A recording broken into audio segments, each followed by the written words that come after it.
All right, welcome everyone to our fortnightly or twice a month Q&A session with Dr. Wong, my brother. Simon, are you there? Can you hear me? Hello. Hello. Yes, welcome, welcome.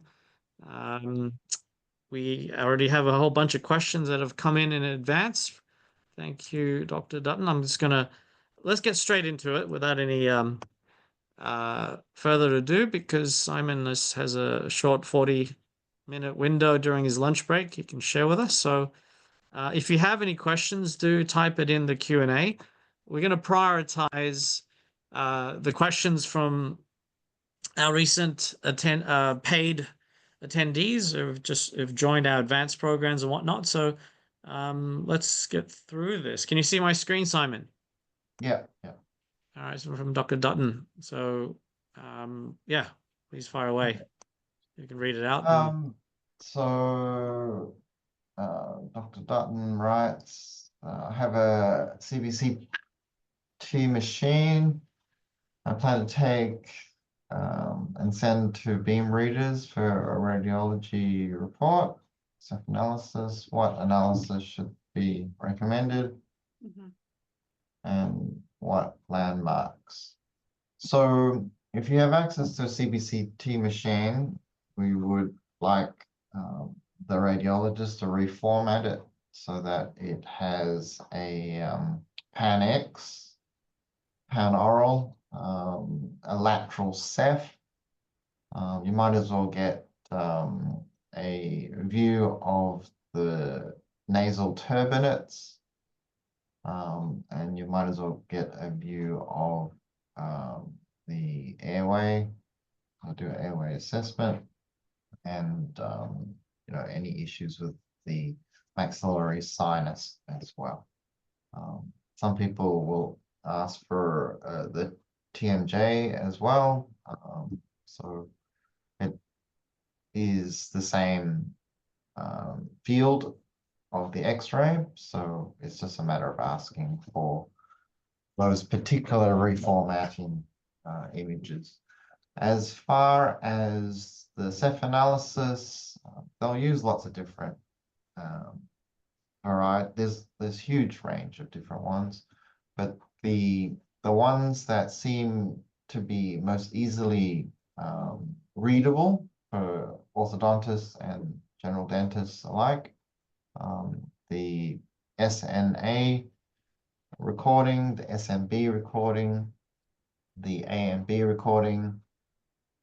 That's very good for the sagittal evaluation. WITS is very good to determine if there's a class 3, and we need a vertical evaluation. So something like FMA or Y-axis is very good. Then the rest is, you want incisal angulation, inclination to determine if it's a retroclined or proclined. So those are the main tracings that we want for the analysis. So the second question, as far as follow-up X-rays, how often do you take panoramic? Generally, every 2 or 3 years is reasonable to evaluate. Depends on the age of the patient, really. And it depends on if you're trying to determine if there are any ectopic teeth that need assistance, such as the 13-year-old canines, which is the most common one that gets kind of lost in space. Next question. Third question, how do you correct an anterior dental crossbite in a 5-year-old without using occlusal coverage? So a lot of it depends on how deep the bite is. So if you only have a shallow, deep bite, say less than 3 or even 4 millimeters, then the appliances themselves will open up the bite to a degree. If it's a greater than 50% bite, then having occlusal coverage is going to be needed. So you have to understand the appliances will jack open the bite.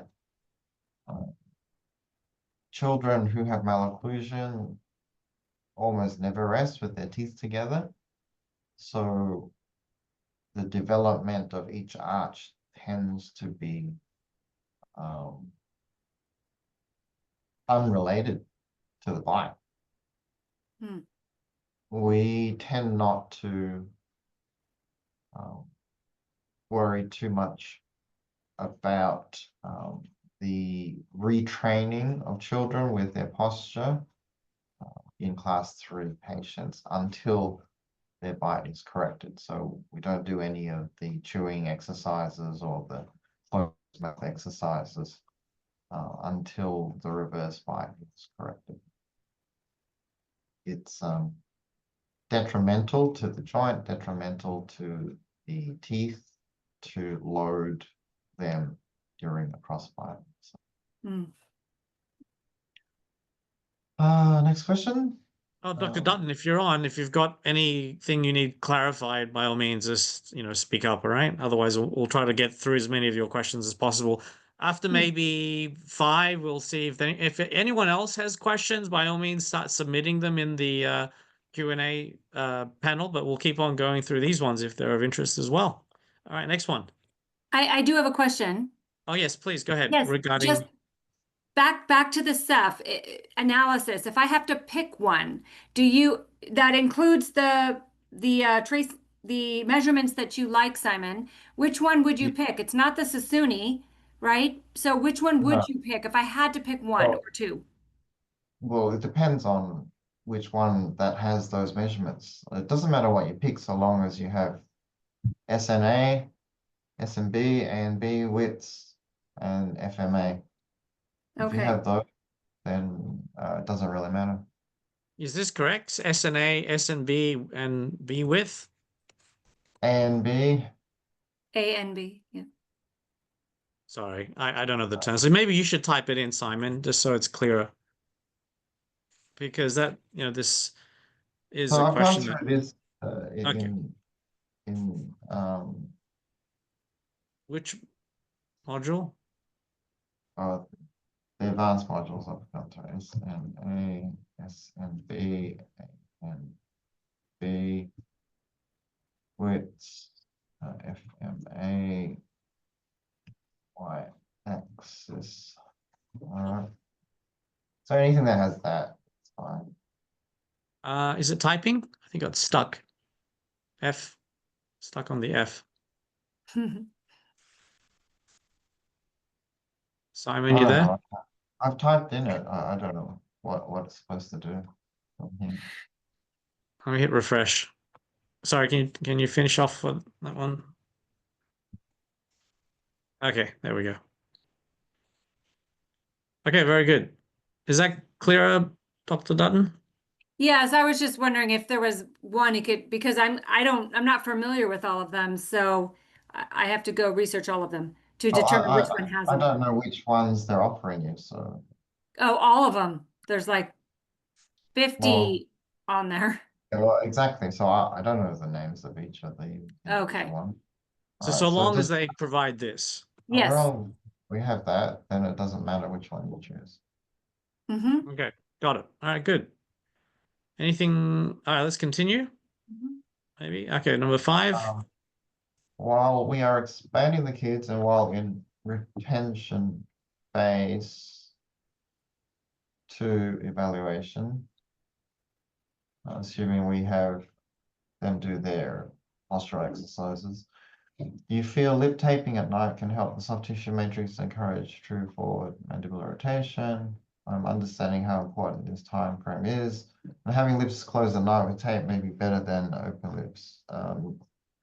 If there's no issues with nasal obstruction and the parents are open to it, then yeah, it can help for sure. It tends not to work if they're not doing their exercises to create some form of tongue to palate posture. And it certainly should not be done with any child at the beginning if you are uncertain if they have any forms of airway obstructions. But yeah, if at the end, if their nose works and they've been doing their exercises, then parents are open to it. It's a good thing. 6, I'm familiar with my brace and finished the Vivos pedo training. I was completely surprised to hear you say these appliances don't help with forward growth and development. What about using the stiffer versions with slots during certain times to keep the tongue off the occlusal surfaces,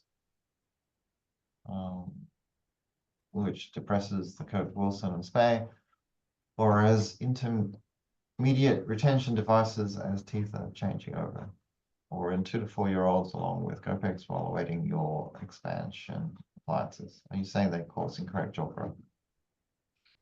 So my brace is, and the my brace, the what do you call it, tooth pillows and Vivos, they're preformed appliances like mouthguard that requires the child to bite at least lightly into the appliance and seal their lips around the labial flanges. They have, I think, little slots where the tongue fits in a kind of optimum position. So they are designed with the thought that if we put them in the child's mouth, they'll bite into the appliance and seal their lips around the appliance and put their tongue into the slot. And if they do that, then it will result in a fairly reasonable closed mouth resting posture, and it will stimulate forward growth and true mandibular rotation. But just because they have it in their mouth doesn't mean that they'll bite into the appliance, doesn't mean they'll seal their lips around it, doesn't mean they'll keep their tongue into the slot. So if they have the appliance in their mouth, but they don't follow the exact precise instruction, then all it does is it drags the upper front teeth back. So there's no penalty for hanging the mouth open with the appliance in the mouth. And the reality is most kids don't keep the exact protocol of what the instructions are for the use of the appliance. So if they use it casually and just have it floating around in their mouth, then it just pulls the front teeth down and back. Because that's really the only thing in contact. The top lip, the bottom lip, that's the only thing that it will be in contact is the top lip with the buccal flange, the buccal flange with the upper incisors, and everything else just kind of hangs off it. The bottom lip kind of hangs off the bottom flange, the tongue kind of drops back, and the teeth separate from the appliance. And all it does is it's just retracting upper incisors. I see. So that tends to be the most common way kids wear them. Have you ever tried them in your own mouth? I did. I tried an adult one and I felt the exact same thing. I felt, even when I bit into it, though, I felt like it was pulling back my upper teeth. Yeah. So that's basically all it does, is it corrects class 2 by turning a div 1 into a div 2. So if you bite into it and load it a little bit, then it can create a forward and upward momentum. But using muscle, using a functional approach where you're actively participating isn't sustainable. If you're actively participating in biting your teeth together, you end up with T&D problems and you end up bruxing, right? So the goal of true forward growth is through resting with a suction tongue to palate and teeth hovering in light contact and lips slightly sealed. So if you can achieve that goal using MyoBrace, then it will do what they promise. But any other variation just pulls the front teeth back. Thank you. 7. Does the correct swallow significantly help to form the palate, or is it mostly the vacuum seal that keeps the tongue on the roof, the mouth ring breast that forms the palate? So that's the answer. All right, it's actually the vacuum seal. See, we have to remember that anything that has a relatively high force with low time component, which is called function, will move us in space. Anything with a low force component but has a long time component will move us biologically, right, as the body readapts cellularly to allow us to hold that posture. So, functional appliances tend not to work particularly well to correct skeletal malocclusion because the forces are relatively high and too intermittent in timeline to stimulate the biological change that we want for growth direction change on a skeletal level. So the swallow doesn't change the skeletal pattern. It can disrupt the teeth alignment for sure, but it doesn't change the skeletal pattern. But the rest that follows the swallow is what the body readapts its structure to allow the child to hold. So if the tongue rests against the palate, then the palate will form to the form of the tongue. If the tongue rests off the palate, then the skeletal system will form to allow the tongue to rest wherever it wants to rest. So if it rests between the molars, then you get that deepened curve of Wilson and Spey that you mentioned previously.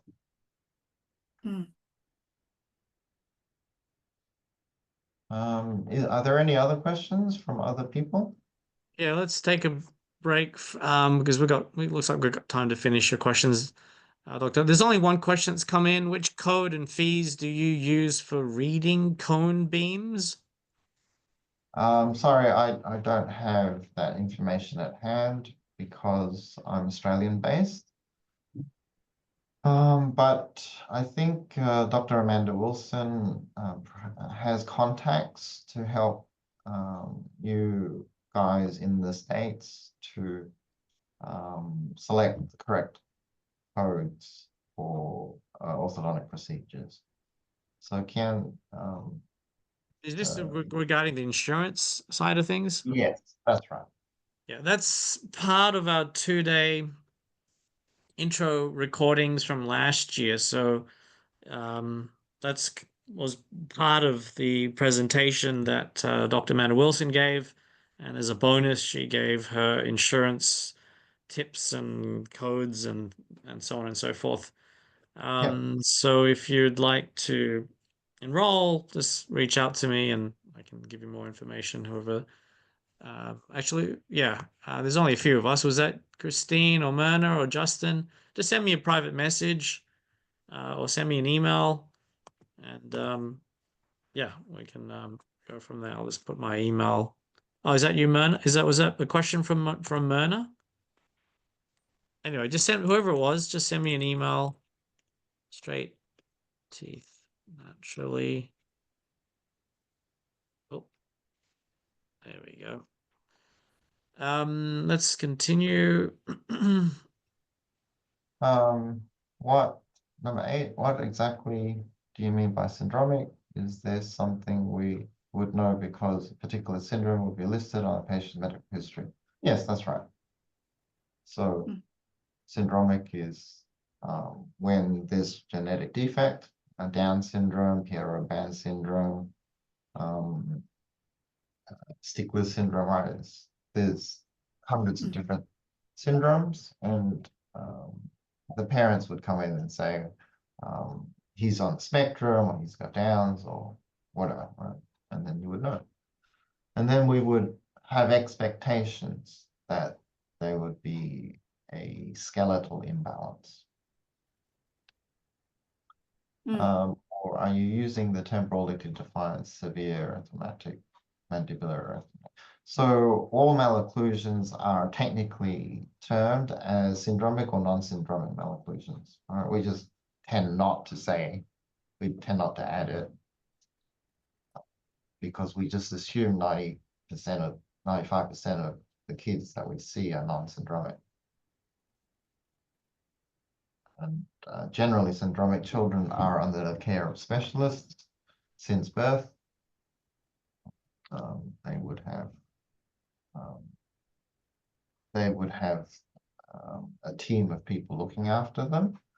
But there are some syndromic children who do end up in general practice because their syndrome is milder. So typically they would be Down syndrome children and children on the spectrum for, yeah. So those are the more common syndromes that would end up in a general practice.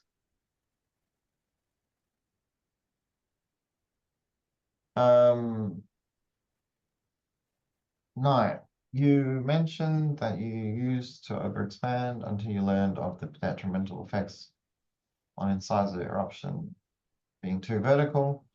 Would you ever use this mistake technique in a class 3 prognostic mandible case and intentionally allow the incisors to erupt vertically so as to discourage forward mandibular rotation any further? True class 3s come in with the lower incisors ahead of the upper incisors. So allowing your upper incisors to erupt vertically just means that you end up in class 3. So we tried to recognize what relationship class 3 we're dealing with, whether we are a retrognathic maxilla and normal mandible, or a normal maxilla and a prognathic mandible, or a retrognathic maxilla and a prognathic mandible. And we need to know if we're high angle or low angle. In each of those cases, in a skeletal class 3, and we've also got to recognize if it's a pseudo class 3, which is just purely dental misalignment rather than a skeletal imbalance. We've got to make sure we recognize what we're dealing with. And in each of those cases, we rarely have a situation where we would want upper incisors to erupt vertically. I meant lower incisors, sorry. Would you want the lower incisors to erupt vertically? Sure. But I've never overexpanded a lower. I thought you did on the case where you overexpanded the upper and the lower, and you in the primary dentition. Oh, sure. I don't know. I've only done it a few times, and so I've stopped doing it, so I don't really know. Right, so I don't want to be doing mistakes and then trying to figure out if they're helpful in other ways. So we have to understand that overexpanding will kill teeth, right? Will kill. So it's not just messing one thing. Anything that you do to excess has multiple impacts on a negative. Mhm. In the negative, unfavorable adverse effects. So we want to develop what we need to as closely as possible to the degree that we need it, rather than the typical orthodontic approach of overexpand to allow for relapse. Right, so our body doesn't do so well from a bony perspective in playing accordion. Right, you just do what you need, and then you train the children to try to maintain that new form by utilizing the space that you created for them in a wise way. And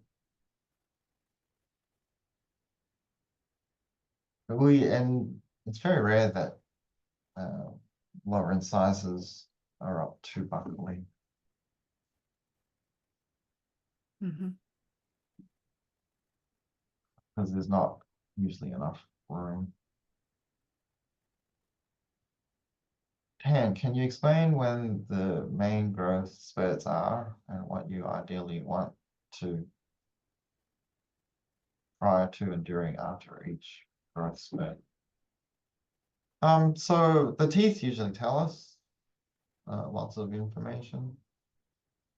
So big growth spurts happen leading up to the eruption of the Ds. So that's one of the big ones. Big growth spurts happen at the eruption of the 6-year-old molars. Big growth spurts happen during the eruption of the canines. So at 10 years and at 13 years. So key teeth in the needs for mammals and human beings are Ds, 6s, and the canines. Mhm. And what do we want during and after? We want everything to be as good as possible. We want their posture to be as good as possible. We want sufficient space to be as good as possible. So we're just trying to improve their posture during the key growth periods of their life, before, during, and after. We also know that during those transition times, you can't do a whole lot of intervention because the body is changing rapidly, and anything that we do tends to not work that well. So can't treat when the Ds are erupting, can't treat when the 6s are erupting, and it's too late to treat when too late to start treatment when the canines are erupting. So you want to do everything before, or if you've missed it before, then you have to do it after. Everything before what? Those turning points, right? When the Ds are up, the 6s are up, the 10-year-old canines are up, the 13-year-old canines are up. These are the big turning points for growth. Mm-hmm. Can't treat during those turning points. You can't start your treatment during those turning points. So you want to treat before, or if you couldn't treat before, you have to treat after. Hence your 7 years. 7 years. Yeah, so what's a good time to treat? Well, 7 is a really good time to treat. 14 is a good time to treat. You know, problem with between 10 and 13 is every tooth under their nose is falling out. Can't really do a whole lot. Mhm. So it's all to do with understanding the changeover times, yeah. So you just got to remember your sequences of eruption, timelines, and you need to follow the biological timeline and not the chronological timelines. Mhm. So even though we call them 6-year-old molars, if they're 7 and they're 6 or 7 come through, you still treat them like a 6-year-old. You know, if they're 13 and they've still got their E's and D's and C's, then you treat them as if they were younger. But we follow the biological timelines. Okay. You know, if they're 9 and they've lost their E's, you know, you can't treat them like a 9-year-old. Mhm. 12 on Hayden from 11-13.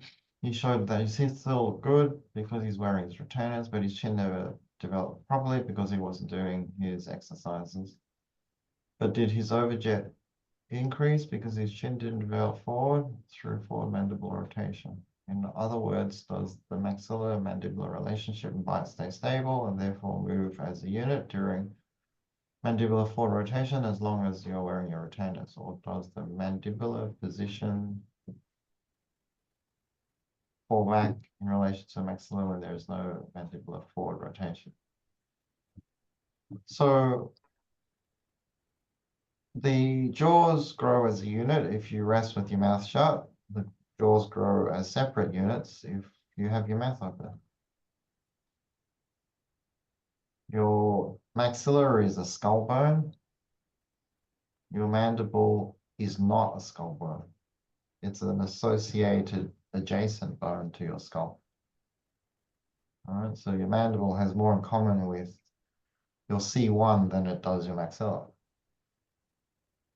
So the maxillar's growth is synchondrotic predominantly, right? It is a skull bone that grows in harmony with the skull. Your mandible, its growth is connected to its muscle attachments. So the tongue is the main driver of its growth. So if your mouth is shut, your tongue is shared between the top and bottom jaws. So the palate is a rest position for the dorsum of the tongue, and the floor of the mouth is a rest position for the ventral part of the tongue. And the two jaws grow in the direction of that closing rotation, which is upwards and forwards. And they grow as a couple. If your mouth is open, then your maxilla is carried along by your skull, and your mandible is grown in the direction that your tongue rests. So if you hang your mouth open, your tongue tends to fall down and back, and your chin tends to grow down and back. Your maxilla is carried by your skull, but because there's a dental alveolar component, your teeth grow down and back to try to meet up with your mandibular backwards rotation. So you get increased vertical and backwards rotation. So But the bite will still fit because they're wearing retainers? no, the bite is unrelated to wearing retainers. The retainers are for each individual arch. So it keeps the upper in a nice position, keeps the lower in a nice position, but the bite's got nothing at all to do with individual retainers. Hmm. All right, I mean, you've seen children with skeletal malocclusion, their bite doesn't, it's not a nice relationship. I mean, it interdigitates because teeth will try to sock themselves in to provide some form of masculatory function. But you've seen skeletal open bite patients where only the sevens are in contact. You've seen those patients? Yes. Yeah. So in some cases, the bite is just 4 teeth, right? Mm-hmm. So you can keep each individual arch really nice, but it doesn't mean that they'll mesh together. It's whether you keep how close you rest with your mouth closed that determines how good your bite is. So the closer you rest together, the better the bite. The earlier you learn to do that, the better the occlusion. Mm.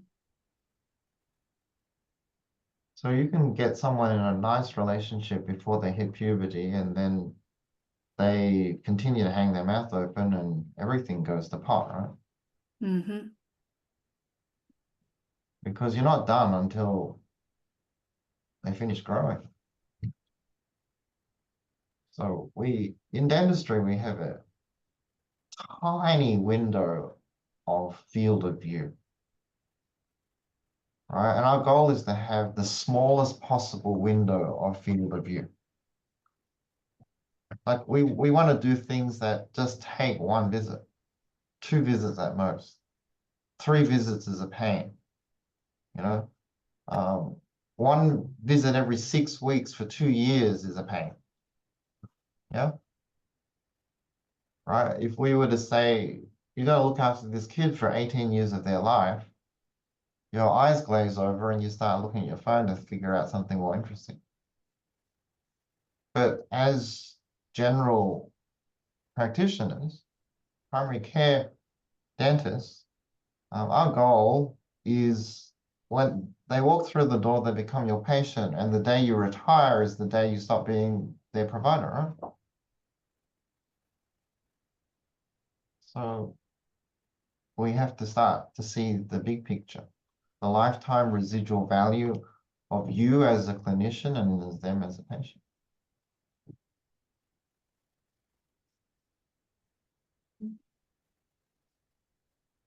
The specialists have a cushy job in that their window of time is set, and once they've finished that window of time, they handball it back to you. And they would hope that they would never, ever have to see that patient ever again.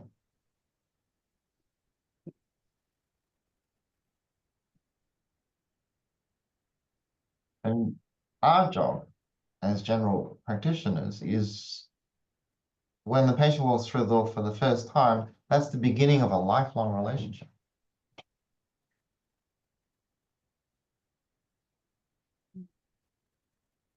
Okay, 13, Max. Did you answer 11? Sorry, I missed it if I did. After you've No. created space for the anteriors, cuspids, and bicuspids, are you waiting for the changeover? How do you retain and monitor them? Just with your retainers, then you have to change them out of times until the 13.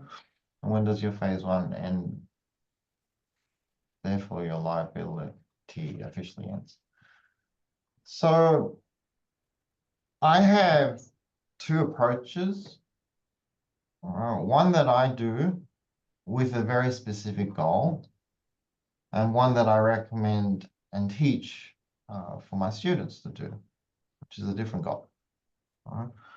My goal is to prove a point, and the point being that I can get a patient with a skeletal malocclusion to have an optimum occlusion without the use of braces.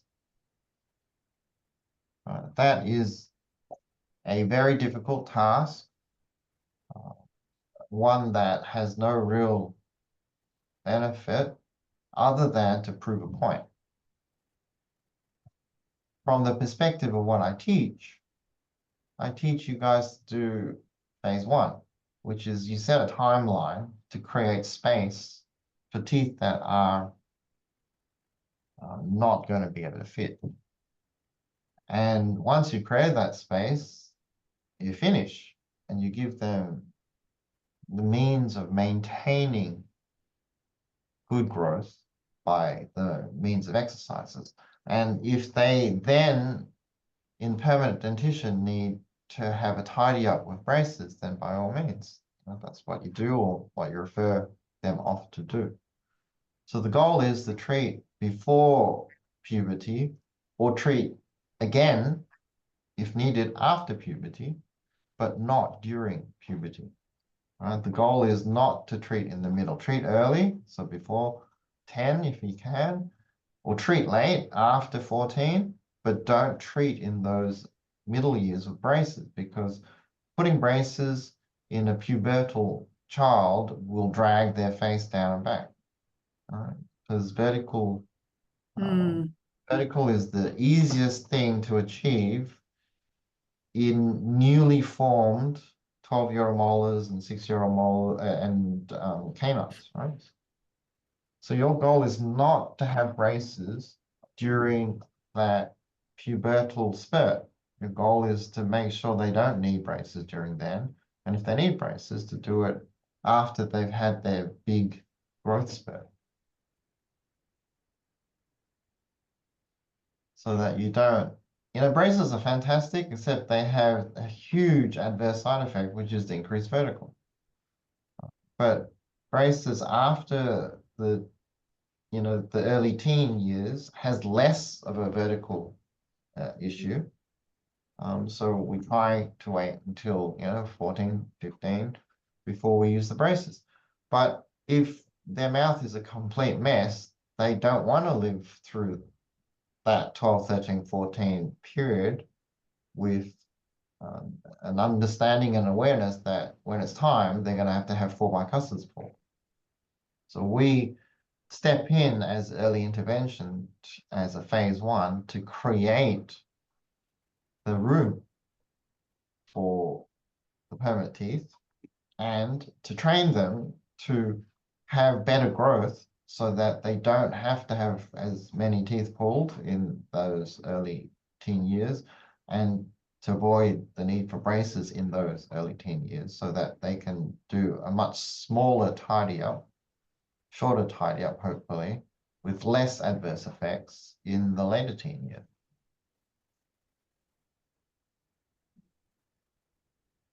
Great, that's so helpful. I've got time for one more. We'll do 13, and then that's all I have for my lunch break is done. So Max, when you distalize the ectopically erupting fixes, they look very distally tipped. Will this tipping correct itself by root torque changes in time, or putting additional force later to correct this distal tipping on the crown? It doesn't matter if the 6s are distally tipped. If you don't retain them, the 7s will push them back to a mesial position. It's only a problem if you retain those distally tipped 6s, and then the 7s get jammed up. Right, you'll find, as a general rule, teeth mesialize. So mesial drift is real. And so if you've tipped the 6s through your intervention in the early stage, once you've made the room, you let it go, it'll move itself back into the correct position.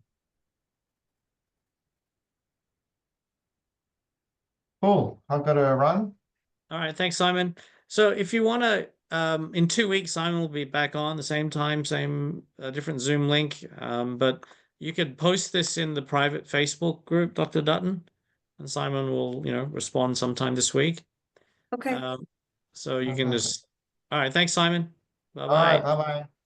Thank you. Bye-bye. And for others who didn't get a chance, my apologies. I don't know whether you saw my message. if you had any questions. But I think that was the only question submitted. But in the future, feel free to, unmute if an urgent question. Otherwise, if you've been happy with these great questions from other participants, then sit in and listen in. But we do have that private Facebook group that if you're a paid member, that's where you can submit the questions and tag Simon, as I mentioned, Dr. Dutton. Other than that, any other questions before I wrap up? I do want to mention for those who have yet to join our 2-day intro program, we do have an upcoming event June 6th and 7th, which is a Friday and a Saturday, starting at, well, registration's at 4:30 New York time, but it starts officially at 5 to midnight. It's on Zoom, live streamed. It will be recorded if Friday, Saturday evening is not a good time. And the final specials for those interested, if you go to this website, straightteethnaturally.com/297, that is where you can it's a total of 1,000. You pay your 297 before this timer ends on Friday midnight, this Friday, I believe. And then the final payment of 703 will be charged on the same card a week later, Friday 30th. So hypothetically, you can review the recordings from last year because you get that as a bonus. So you get instant access to the 2-day event that we held in the New Jersey Hilton Newark Airport. It was a 2-day event where Dr. Amanda Wilson, orthodontist from Hawaii, was a guest speaker. Dr. Kevin Boyd and ENT Professor Narinder Singh. The main presenter was my brother for the most of the 2 days.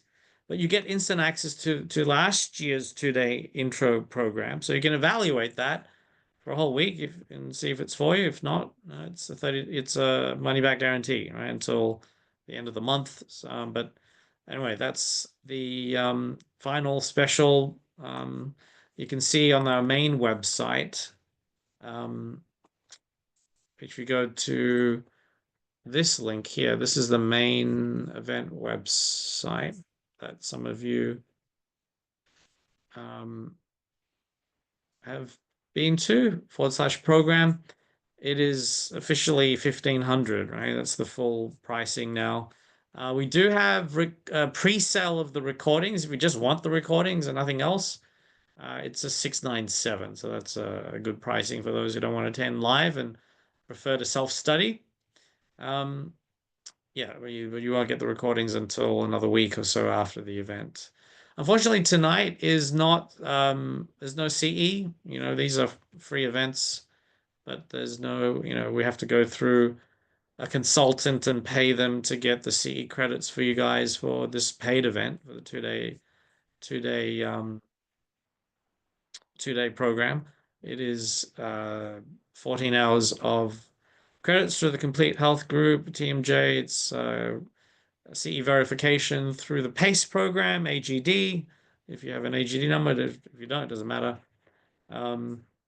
Yeah, so that's unfortunately tonight is these events every 2 weeks, mainly here to support existing students. So, if you have any questions in general, and it's open to everyone. We don't, restrict this just to paid students or advanced students, but they get the priority over the questions. So that's about it. Any other, so sorry about that, Myrna, but any other questions? Anyone? Don't see anything there. I think that's about it. Excellent. So thank you again. So once again, where do you sign up for the fortnightly? Just to clarify, there is this new website that we haven't really publicized much. It's just us-Dr-Wong. So it's straightteethnaturally.com / so I'll give that. So every 2 weeks, we update this registration button. I'll do that, tomorrow. as you can see, this one's over. Oh, it's it's happening right now as we speak. But this is the link that you can always go back to and register for the next upcoming. That's generally every 2 weeks, unless there's an emergency. Simon can't join. It's his lunch break in Melbourne, Australia, from his 12 to 1 p.m. lunch break. So I twisted his arm and said, "Hey, look, can you do this a couple of times a month?" So if it's not on a Wednesday evening US time zone, if you can't make it due to whatever, then we might change it to another day. But this is where you would register. We do have an AI-powered chatbot, which has been trained on over 2,000 pages of transcripts of our paid events. But it's not perfect by any means. It's not bad. It's still under beta, but you can ask it questions and it will come up with half decent answers. But it's not. Sometimes there's errors, and what it does is it's trained on what we gave it, right? The 2,000 pages. So it uses all the AI to kind of pick the answers as if Simon would answer the question. But sometimes it goes out of its scope and looks into the universe of what ChatGPT normally is trained on, which is everything under the sun.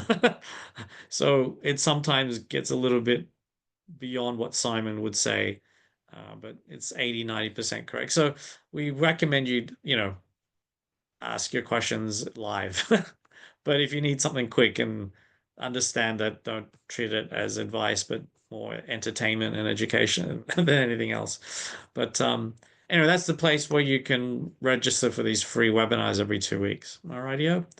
That's about it from New York. It's a bit late here, and good evening, and we'll see you in a couple of weeks, or maybe we'll see you at our 2-day event. It should be fun. Friday, Saturday, from the comfort of your home, Zoom. It's recorded, and yeah, we'll see you later. Take care. Thank you. Thank Thank you, you. Dr. Dutton. Have a great night. You Bye-bye. too. Bye. Bye, everyone.